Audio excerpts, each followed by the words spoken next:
We're at the Miss Italy of cows. Cows as in the animals. Let's go see them because it's really something, folks, really something.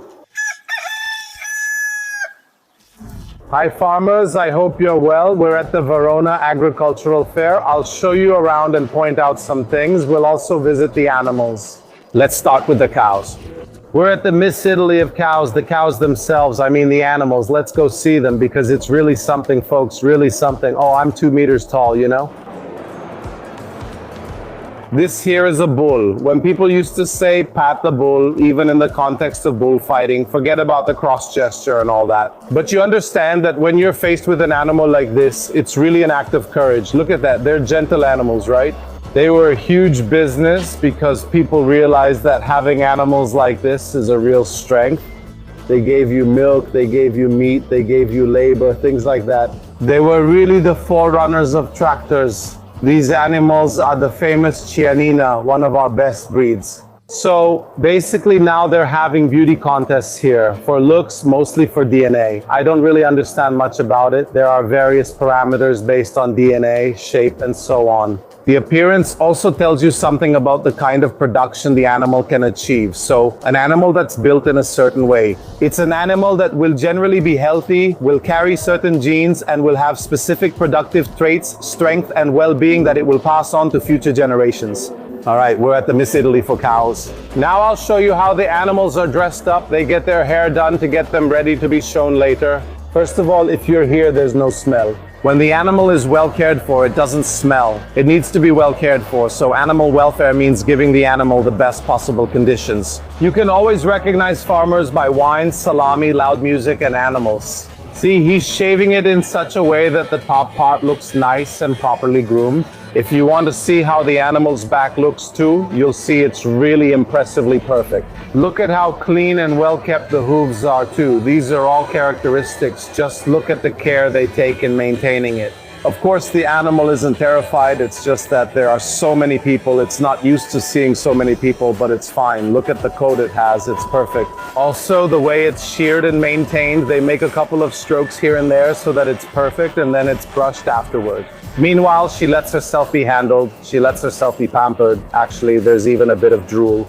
So you basically take alfalfa and not just that, right? Exactly. And you dehydrate it. So we mow it in the field, we leave it to dry for a few hours. It also depends on the season's cut. We load it with the forage harvesters either onto trucks or onto self-loading trailers. It's brought to our facilities where we have 3 dehydrators, and depending on the incoming temperature, we adjust the boiler. It sanitizes it a bit, it manages to sanitize it, keeps all the nutritional values inside, and allows us to have a much safer product compared to... So excuse me for a moment. Where do you take it? Why don't you told me Japan? We took it to Japan. Are we out of our minds? Japan, Saudi Arabia, many countries in Northern Europe. I asked them, excuse me, but what sense does that make? They gave me a brilliant answer. But if someone lacks water and can't find enough, You have to rightly bring quality stuff. Exactly. Genius, fucking genius. This is the Italian genius of agricultural companies.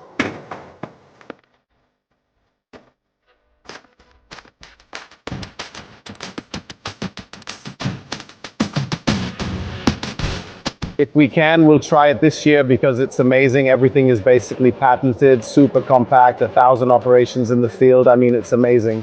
Dondi, on this stuff here, look, it's super technological, you can tell. Besides being thickened, it's just right. You see, it has all the pistons to let you set up the work in the best way. So here you do the processing. This is a tool holder, double processing on the right and left sides. Here we do a cleaning under the row. Here we can attach whatever tool we want. In fact, come here, it has other functions, so we can have them either paired or with different operations, and everything is adjustable. Another thing I like is that it uses a lot of oil, and since it uses so much oil, they put in their own radiator. So that means we don't heat up the tractor, which means the tractor will last longer. Not all tool carriers have such well-made systems, all certified, but above all, I noticed they have patents everywhere. Patent after patent. That's impressive, really impressive.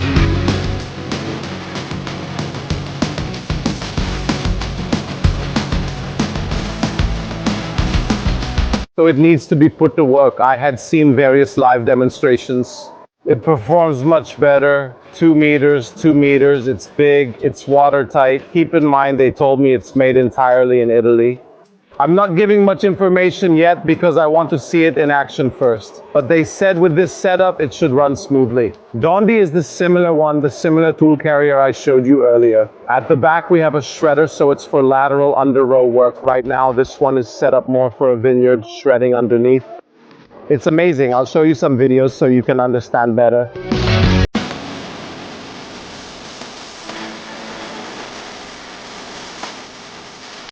Basically, this is the simulation of the pump. They use it here to show you the simulation of savings. I think I'll ask them to turn it on now so you can understand better. So this control app was developed specifically for Franklin Electric. Which is the one I have on my phone. Correct, exactly. A control app that lets you remotely manage and control the system from anywhere. The system searches for devices via Bluetooth. In this case, you have in front of you the system with an asynchronous motor and a synchronous motor. So high efficiency, permanent magnets. Franklin standard motor. Let's start from the fact that the Franklin Electric standard motor, not because we say so, but based on technical data, is among the most efficient on the market, right from the start. But show me the difference here. Here in the application, we can see both configurations, so standard versus synchronous. Let's start the system in a very simple way. Now we'll see that the pressure here rises. So pay attention, we are working at constant pressure. Both systems are set to the same pressure to provide exactly the same working point. We can see that in fact from the app we are talking about the high efficiency system, 80 Hz absorbed and a 4-pole motor at 100 Hz. Let's move on to the asynchronous system. Let's start it as well. You can see that the pressure rises. It sets itself exactly to the same pressure as the other system. The pressure is the same. 2, 3 bar set, absorption of Hertz 78.7 and 40. Look at the difference in terms of amperage. The high efficiency synchronous system draws 1.9 amps. The asynchronous standard motor system draws 2.8. That means money. Money. So really interesting, these are beasts. There's a lot of stuff, a lot of metal. Hydraulic outlets at full throttle, and in the front I saw that we have all the outlets for double processing, a bit different from the other models from competitors. The cab has a lot of light. It doesn't have blind spots, which is really essential, especially in vineyards or tight spaces. And gentlemen, these machines need to be experienced, tested in the field. But the cab is really spacious. Oh, come on, let's take a closer look. So, the cab is excellent. I can go down easily. I like it because all the buttons are in the right place. This is essential because some models aren't designed this well or this comfortably, so you have to go looking for things. Here we have the chance to handle things however we think is best.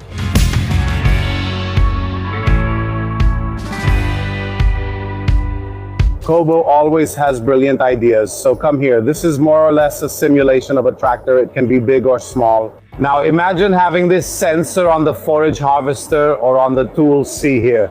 We are able to track all the activity that has been done both by the tractor and by the tool, and of course tractor with tool. Let's take a look at exactly the last operation that was done, and here we'll get a lot of data. How it worked, the maintenance, how much it consumed. All this data is valuable. Why? Because it helps us to have an increasingly accurate picture of both the costs in the farm and the condition of the fields.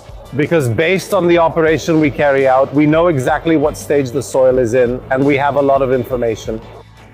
It's not that I mind. We're talking about completely different products. Either I have the super high-tech tractor that helps me with a lot of things, or I have tractors that are really just the basics. Let me check the engine now. It should be a Hummer. Not bad at all. Where these tractors might be lacking is more in the general components rather than the engine itself. That being said, it's a nice model. It would be good to know the price. Let's go check. 430 euros per month, probably plus value added tax.